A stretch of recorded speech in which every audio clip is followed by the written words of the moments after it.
Hi children, எல்லோரும் எப்படி இருக்கீங்க? நல்லா இருக்கீங்களா? இன்றைக்கி ஸ்ரீலலிதா கதை நேரம் பகுதிக்கு போகலாமா?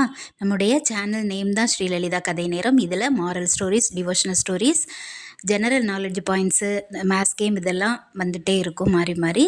நம்ம ப்ளேலிஸ்ட்டில் பார்த்தீங்கன்னா தனித்தனியாக உங்களுக்கு பார்க்க முடியும்.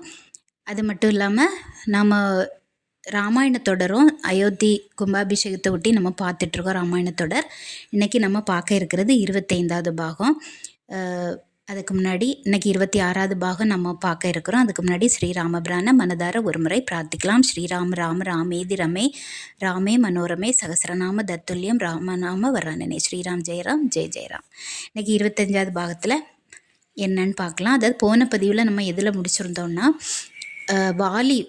வாலியும் துந்துபியும் குகைக்குள்ளே சண்டை போடுறதுக்காக போனாங்க. வெளியே சுக்ரீவன் காவலுக்கு இருந்தான் இல்லையா?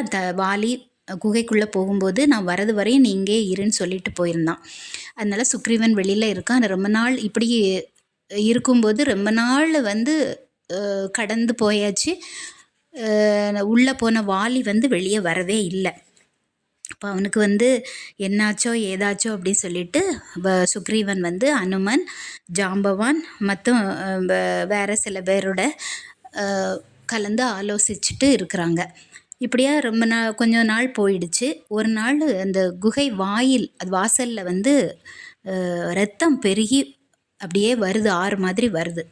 அப்போ அதில் சுக்ரீவனும் நம்ம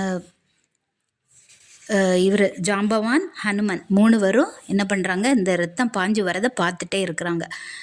அப்போது இந்த அரக்கன் துந்துபி இருக்கான் இல்லையா, அவனும் வாலியும் தானே உள்ளே இருந்தாங்க. அப்போ அரக்கன் துந்துபி வாலியை கொன்னுட்டான் போல இருக்குது அப்படின்னு இவங்க முடிவு பண்ணிட்டாங்க. வெளியே இருந்தவங்க யார் யாரோட உடல்ல இருந்து ரத்தம் வருது அப்படிங்கிறது அவங்களுக்கு தெரியலை. அப்போது இறந்தது வாலி தான் அப்படின்னு இவங்க முடிவு பண்ணிட்டாங்க. அப்போ இவங்க என்ன நினச்சாங்கன்னா, ரொம்ப வீரத்தில் ரொம்ப சிறந்து விளங்கிய வாலியையே அந்த அரக்கன் கொன்னுட்டான் அப்படின்னா இனிமேல் நம்ம நாட்டுக்கு கெடுதல் தான் வரும் அப்படி நினச்சிக்கிட்டு அவங்க என்ன பண்ணாங்க, அந்த குகைக்கு உள்ளே போன அந்த துந்துபிங்கிற அரக்கன் இனிமேல் வெளியே வரக்கூடாது அப்படிங்கிற ஒரு எண்ணத்தில் ஒரு பெரிய பாறை, அந்த பாறையை அந்த குகை வாசலில் கதவு மாதிரி வச்சு மூடிட்டு போயிட்டாங்க. மூடிட்டு மறுபடியும் அவங்க நாட்டுக்கு வந்துட்டாங்க, அரண்மனைக்கு. அப்போ தலைவன் இல்லாமல் இருக்கக்கூடிய நாடு, இதுவரைக்கும் தலைவனாக இருந்தது வாலி இல்லையா? அப்போ அந்த தலைவன் இல்லாமல் இருக்கக்கூடிய நாடு அப்படிங்கிறதுனால எல்லாரும் சேர்ந்து தம்பி சுக்ரீவனை அரசாட்சி பொறுப்பை ஏற்றுக்க சொல்லி கேட்டாங்க. ஆனால் சுக்ரீவன் அண்ணன் வாலி அவனுக்கு பயந்துக்கிட்டு அரசாட்சியை ஏற்றுக்கொள்கிறதுக்கு அவனுக்கு கொஞ்சம் தயக்கமாக இருந்து. ஏன்னா அவன் இருக்கிறானா இல்லையாங்கிறதே இன்னும் சரியாக தெரியலை. இருந்தாலும் எல்லாரும் சேர்ந்து வற்புறுத்தினாங்க அரசராகிறதுக்கு சுக்ரீவனை.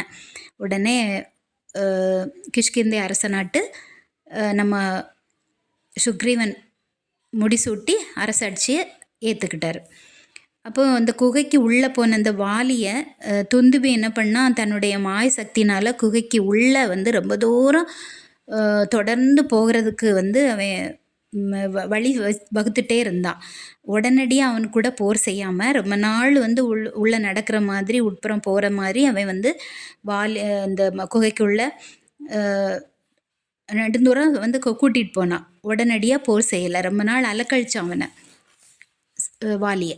உடனே அவனுடைய மாய தந்திரங்களால் ரொம்ப பலவிதமாக அவன் போர் செய்தான். முடிவில் வாலி என்ன பண்ணான், அவன் தன்னோட கதாயுதத்தில் ரொம்ப சிறந்தவர் இல்லையா, தன்னுடைய கதாயுதத்தால் துந்துபிங்கிற அரக்கனை அடித்து கொன்னுட்டார்.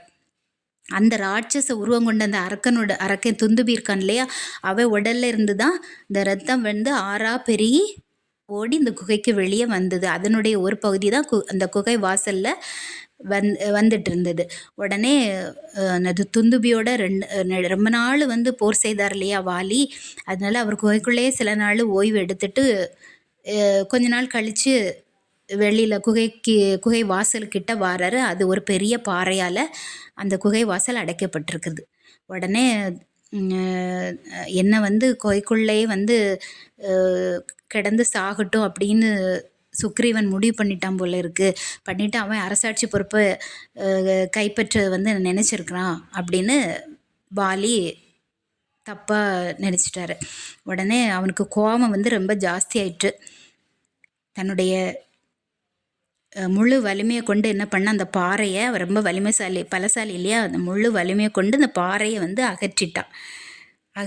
அதை தள்ளிட்டு வெளியே வந்து பார்த்தான். அவன் நினச்ச மாதிரியே வாசலில் சுக்ரீவன் இல்லை. இதனால் திரும்பவும் ரொம்ப மேலும் ரொம்ப கோபம் அடைஞ்சிட்டு அவன் வந்து அரண்மனைக்கு வந்து பார்க்கும்போது அங்கே சிம்மாசனத்தில் சுக்ரீவன் இருக்கிறாரு. அரசாட்சி நடத்திட்டு இருக்கிறாரு. அதை பார்த்து ரொம்ப கோபம் கொண்டார் வாலி. உடனே தம்பியை பார்த்து, அடே துரோகி சுக்ரீவா அப்படின்னு சொல்லிட்டு, நீ வந்து அரசாட்சி பொறுப்புக்காக வேண்டி என்னை இப்படி குகையில் அடைச்சிட்டேன்னு சொல்லி அவ கோபத்தில் கத்துறாரு. அப்போ வாலியோட அந்த கோபத்தை பார்த்துட்டு சுக்ரீவனும் அங்கே இருந்தவங்க எல்லாரும் ரொம்ப நடுங்கி போயிட்டாங்க. சுக்ரீவன் உடனே சிம்மாசனத்திலேருந்து இறங்கி ஓடி வந்து வாலியோட பாதங்களில் பணிஞ்சு வணங்கி அவர் நடந்ததையெல்லாம் சொன்னார். ஆனால் வாலி என்ன பண்ணால் தம்பி கூறின சமாதான வார்த்தைகளெல்லாம் அவன் ஏற்றுக்கலை. அந்த சூழ்நிலையில் அவன் இல்லை, நம்பவும் இல்லை. உடனே ரொம்ப வந்து கோபம் தலைக்கு மேலே ஏறி அகங்காரம் கொண்டு சுக்ரீவனை வந்து நல்ல தாக்கிட்டார். நல்ல சண்டை போட்டு நாட்டை விட்டே வந்து வெளியே விரட்டி விட்டுட்டார். அப்போ சுக்ரீவனுடைய மனைவியும் அவர் சிறைபிடிச்சிட்டார். அவரோட அனுப்பலை. அப்போ சுக்ரீவன் வந்து உயிருக்கு பயந்து என்ன பண்ணால் கிஷ்கிந்தைக்கு எல்லை, அந்த அது கிஷ்கிந்தை முடியக்கூடிய இடத்துல இருந்த ரிஷியமுக பர்வதம் அப்படிங்கிற ஒரு மலை, அந்த மலையில் ஒளிஞ்சிட்டு அவர் அங்கே வாழ்ந்துட்டு இருந்தார். அவருக்கு துணையாட்டு நம்ம ஹனுமனும் ஜாம்பவானும் மற்றும் வேறு சில பேரும் சுக்ரீவனுக்கு துணையாக வந்து சேர்ந்துட்டாங்க.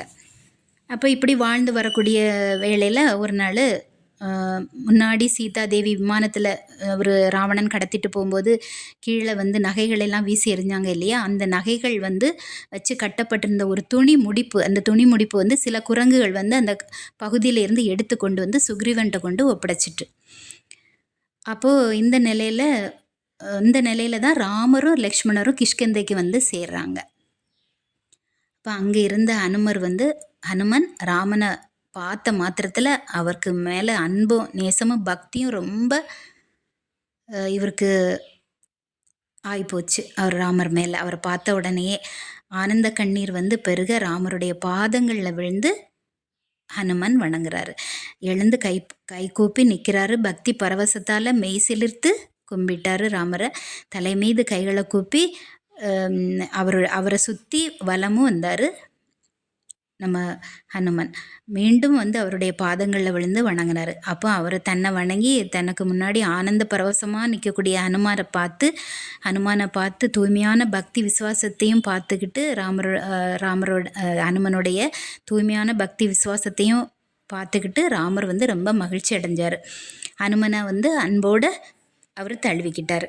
அப்போ ஹனுமன் வந்து அவரையே வந்து ராமர்கிட்ட செல்ஃப் இன்ட்ரடியூஸ் பண்ணுறாரு.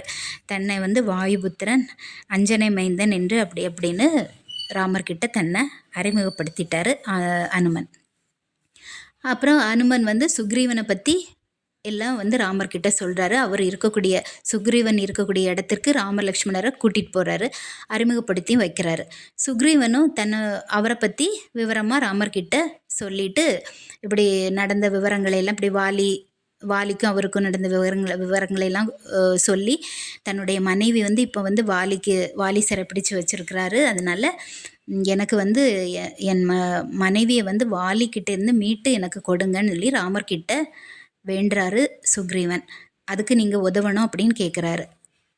அப்போது ராமர் வந்து ராமர்கிட்ட நீங்கள் எனக்கு இப்படி என் மனைவியை வந்து மீட்டு கொடுக்கக்கூடிய விஷயத்தில் எனக்கு உதவி செய்தால் சீதையை தேடி கண்டுபிடிக்கிறதுக்கும் நானும் அவங்கள வந்து ராவணன்கிட்ட இருந்து மீட்டு கொண்டு வரதுக்கும் நான் உதவி செய்கிறேன் அப்படின்னு சுக்ரீவன் ராமர்கிட்ட வாக்கு கொடுக்குறார். ராமபிரானும் சுக்ரீவனுடைய தூய நட்பை பார்த்துக்கிட்டு, சுக்ரீவா, இதுவரை நாங்கள் உடன் பிறந்தோர் என குகனையும் சேர்த்து நாங்கள் 5 பேருன்னு நினச்சிட்டு இருந்தோம். இப்போ ஒன்றையும் சேர்த்து நாங்கள் 6 பேர் ஆயிட்டோம். நம்முடைய அந்த தூய சகோதர அன்புக்கு அடையாளமாக உன் மனைவியை வந்து நான் மீட்டு கொடுக்குறேன், அநீதி வழி நடக்கக்கூடிய உன்னுடைய அண்ணன் வாலியை கொன்னுட்டு இந்த கிஷ்கிந்தை நாட்டுக்கு உன்னை அரசனாக்குறேன் அப்படின்னு அக்னி சாட்சியாக ராமபிரான் வந்து சுக்ரீவனுக்கு சத்தியம் செய்து கொடுக்குறாரு. அப்போது சுக்ரீவனுக்கு வந்து ராமருக்கு மேலே நம்பிக்கை வரணும் இல்லையா? அவர் வந்து ராமர்கிட்ட சொல்கிறார், வாலியை நீங்கள் கொல்றதுக்கு முன்னாடி அவனை நீங்கள் கொல்லக்கூடிய வலிமை உள்ளவர் தானா அப்படிங்கிறத எனக்கு 2 சோதனைகள் மூலம் நீங்கள் வந்து உறுதிப்படுத்தணும் அப்படின்னு ராமர்கிட்ட சுக்ரீவன் கேட்குறாரு. ராமரும் அதுக்கு சம்மதிச்சிட்டாரு. அந்த சோதனை என்னன்னா, ஒரு முறை வாலியால் துந்துபிங்கிற அரக்கன் கொல்லப்பட்டார் இல்லையா? அவனுடைய எலும்புகள் வந்து மலை மாதிரி குவிஞ்சு கிடந்ததாம். ராமர் என்ன பண்ணார், தன்னுடைய காலால் எட்டி உதைச்சி ரொம்ப தூரத்துக்கு அப்பால் போய் விழுற மாதிரி அது பண்ணார். அது ஒரு சோதனை. இன்னொன்று, வரிசையாக வளர்ந்து நின்ன மாமரங்கள் 7 மாமரங்கள் வரிசையாக வளர்ந்துருந்தது. அதை தன்னுடைய ஒற்றை அம்புனால் துளைத்து காட்டியிருக்கிறார். இது 2வது சோதனை. ராமருடைய இந்த அரிய இந்த ஆற்றலையும் சக்தியும் கண்ட சுக்ரீவன் வந்து அவருக்கு மேலே அவரை பார்த்துட்டு ஆச்சரியப்பட்டார். அவர் மேலே நம்பிக்கையும் வந்துடுச்சு. அப்போது உன் ஆதரவு இருந்தானா நான் என்னுடைய அண்ணன் வாலியை வந்து வலிய போருக்கு அழைச்சி நான் இப்போவே சண்டையிடுறேன் அப்படின்னு சுக்ரீவன் ராமர்கிட்ட சொல்கிறாரு. அதே மாதிரி அவருடைய சம்மதத்திற்கு ஏற்ப அவர் என்ன பண்ணுறாரு, வாலியை வந்து சுக்ரீவன் வலுக்கட்டாயமாக சண்டைக்கு கூப்பிட்டு 2 பேரும் கட்டி புரண்டு மல்யுத்தம் பண்ணுறாங்க. அந்த சண்டையில் வாலியை வந்து சுக்ரீவனால் இப்போவும் வெல்ல முடியலை. அப்போது ராமர் வந்து தனக்கு ஆதரவாக சண்டை போட்டிருந்தா வாலியை ஜெயிச்சிருக்கலாமே அப்படின்னு சுக்ரீவன் எண்ணினார். ராமர்கிட்ட வந்து நீ ஏன் நாங்கள் சண்டை போடும்போது எனக்கு ஆதரவு அளிக்கலை அப்படின்னு கேட்குறாரு. ராமர் சொல்கிறாரு, நான் உன்னை தாக்கி ராமர் சொல்கிறாரு, உன்னை நீயும் உங்கள் அண்ணனும் வந்து சண்டை போட்டுட்ருக்கும்போது நான் உன்னை தாக்கி சண்டையிடக்கூடிய உன் அண்ணன் மீது அந்த அம்பு விட்டானா அம்பு விட தயாராக இருந்தேன். ஆனால் நீ வந்து அவனும் கட்டி புரண்டு சண்டை போடும்போது உன்னுடைய 2 பேருக்கும் வேறுபாடு எனக்கு கண்டுபிடிக்க முடியல அப்படின்னு சுக்ரீவனுக்கு சமாதானம் சொல்கிறாரு. மேலும் மறுபடியும் சென்று வாலி கூட போரிடும்படி முறை வந்து செல்லும்போது உனக்கு மறுபடியும் நான் உனக்கு ஹெல்ப் பண்ணுறேன், ஆனால் அடையாளம் தெரியறதுக்காக வேண்டி ஒரு மாலை நீ கழுத்தில் போட்டுக்கோ அப்படின்னு சுக்ரீவனுக்கு சொல்கிறாரு. சுக்ரீவன் அதன்படி ஒரு அடையாள மாலையை போடுறாரு. மீண்டும் வாலியை போருக்கு அழைக்கிறாரு. அப்போ தன்னிடம் வந்து தோற்று போய் ஓடின தம்பி வந்து இப்போ மறுபடியும் சண்டைக்கு கூப்பிட்டதுனால முந்தி இருந்ததை விட அதிகமாக கோபம் கொண்டு என்ன பண்ணால் சுக்ரீவனை ஒரேடியாக கொன்னுறணும் அப்படின்னு சொல்லி எண்ணத்தோட வாலி மறுபடியும் போருக்கு வந்தான். இனி மீதி கதைகளை அடுத்த பகுதியில் பார்க்கலாம்.